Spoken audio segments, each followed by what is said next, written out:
मेरे लिए न कोई घृणित है और न कोई प्रिय, न कोई निर्धन है और न कोई धनी। बस जो भक्ति भाव के साथ मुझे याद करते हैं, मैं उनका हूँ और वो मेरे। आप वही हैं जिसमें आपका विश्वास करते हैं। आप वह बन जाते हैं जो आप मानते हैं कि आप बन सकते हैं। अगर तुम अपना कल्याण करना चाहते हो तो सभी तरह के उपदेशों, सभी धर्मों को छोड़कर मेरी शरण में आ जाओ। मैं तुम्हें मुक्ति प्रदान करूंगा। जिस इंसान के चारों तरफ नकारात्मक लोग रहते हैं, उस इंसान का मंजिल से भटक जाना तय है। जिंदगी में सब कुछ खत्म होना ज्यादा जैसा कुछ भी नहीं होता। हमेशा एक नई शुरुआत हमारा इंतजार कर रही होती है। इंद्रियों के अधीन होने से मनुष्य के जीवन में विकार और परेशानियां आती हैं। सुख दुख का आना जाना सर्दी गर्मी के आने जाने के जैसा ही है, इसलिए इन्हें सहन करना सीखना ये उचित है। निर्मलता अवश्य ईश्वर देता है, परंतु मर्यादा मनुष्य का मन खुद निर्माण करता है। जीवन में वाणी को संयम में रखना अनिवार्य है, क्योंकि वाणी से दिए हुए घाव कभी भरे नहीं जा सकते। मनुष्य उसके लिए शोक करता है जो शोक करने के योग्य नहीं है, और फिर भी ज्ञान की बातें करते हो।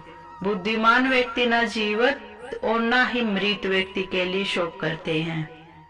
मैं हमेशा तुम्हारे साथ और तुम्हारे आसपास रहता हूँ, चाहे तुम कुछ भी कर रहे हो। जो हुआ अच्छा हुआ, जो होगा अच्छा होगा। समय को मुझ पर छोड़ दो, अपने कर्म पर ध्यान दो। कर्म ऐसा जो स्वार्थ रहित पाप रहित हो। जीवन में समय चाहे जैसा भी हो, परिवार के साथ रहो।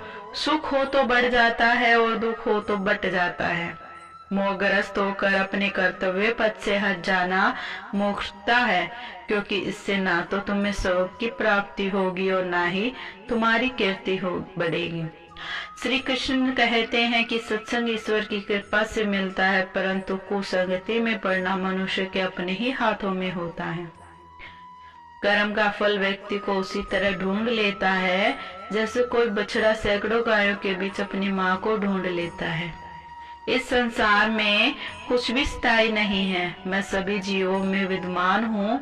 मैं चींटी में भी विद्यमान हूँ और हाथी में भी विद्यमान हूँ। मेरे भी कई जन्म हो चुके हैं, तुम्हारे भी कई जन्म हो चुके हैं। ना तो मेरा अंतिम जन्म है और ना यह तुम्हारा अंतिम जन्म है। व्यक्ति कर्म करने से कभी छुटकारा नहीं पा सकता है, इसलिए तुम्हें हमेशा कर्म करते रहना चाहिए, क्योंकि कर्म के बिना तुम्हारे शरीर का निर्वाह भी नहीं हो सकता है। परिवर्तन के संसार में स्थायी है, इसलिए परिवर्तन से नहीं भयभीत नहीं होना चाहिए। जो लोग दूसरों की सहायता करते हैं, ईश्वर उनकी सहायता करते हैं। जब यह संसार ही स्थायी नहीं है, तो इस संसार की कोई वस्तु कैसे स्थायी हो सकती है। आत्मा शरीर को वैसे ही छोड़ देती है जैसे मनुष्य पुराने कपड़ों को उतारकर नए कपड़े धारण कर लेता है। मन शरीर का हिस्सा है। सुख दुख का एहसास करना आत्मा का नहीं, शरीर का काम है। मान अपमान, लाभ हानि, गम और खुशी सब मन का खेल है।